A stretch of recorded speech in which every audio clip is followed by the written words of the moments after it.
Let's bring back Tom Winter. Tom, now you have some breaking news on American media. And let's remember who runs American media. This is David Pecker, longtime friend of Donald Trump. Michael Cohen knows him really well. American media, that's National Enquirer, Us Weekly, and a host of other magazines. That's right, Stephanie. So the U.S. Attorney's Office for the Southern District of New York is announcing that it has previously reached a non-prosecution agreement with American Media Incorporated in connection with AMI's role in making the $150,000 payment before the 2016 presidential election. They acknowledge that they met the payment in concert with the candidate's presidential campaign. Of course, that's President Donald Trump. And in order to ensure that the woman did not publicize damaging allegations about the candidate before the 2016 presidential election. This next segment, this next sentence is important and is going to be significant.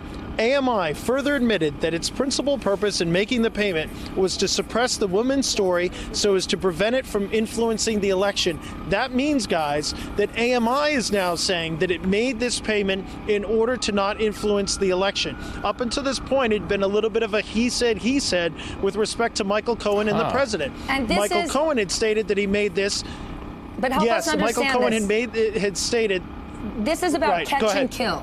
This is about Karen McDougal, the former Playmate, has a story to tell. So American media pays her to tell her story, and then doesn't publish it. Yes, after that, it never gets published. That's exactly correct. And now, instead of just Michael Cohen saying, hey, I made this not to influence an election, because the president has stated that this was a private settlement, which of course would be completely legal, as Pete Williams has pointed out several times today. But this changes things, because now it's American media that's also saying that this payment was made not to influence an election. And I'll just continue that says that the agreement also acknowledges, among other things, AMI's acceptance of responsibility, and they note that AMI's role in assisting the investigation was significant as well. So those are two important pieces of information. But a non-prosecution agreement, reached with American Media Incorporated, the parent company of the National Enquirer's Office. That coming from the U.S. Attorney's Office as part of their press release that they put out today following the sentencing of Michael Cohen. Okay, let's put that through. Thank you for that reporting. Let's put it through the Daniel Goldman filter here. There's a few words in there that we non-lawyers don't understand. Non-prosecutorial agreement. And then what's the relevance of that? Again, to the point that most of America is focused on what Donald Trump and Michael Cohen did to possibly influence the outcome of the election. And now American Media Enterprises said, yeah, that catch and kill, that was actually about influencing the election. This is quite significant, Ali, and you put your finger on it. Basically, a non-prosecution agreement is a cooperation agreement, just without the requirement of pleading guilty to crimes. So basically, AMI is agreeing to accept responsibility for their conduct in return for not getting charged. It's very rare that corporations get charged. It can be pretty devastating to the corporations. So oftentimes corporations that have engaged in wrongdoing will reach a non-prosecution agreement. But the critical aspect of it is exactly what Tom pointed out. AMI is now saying that they made that payment to Karen McDougal in order to influence the election. Exactly the same thing that Michael Cohen said about the Stormy Daniels payment. So this is what we call in prosecutorial world corroboration.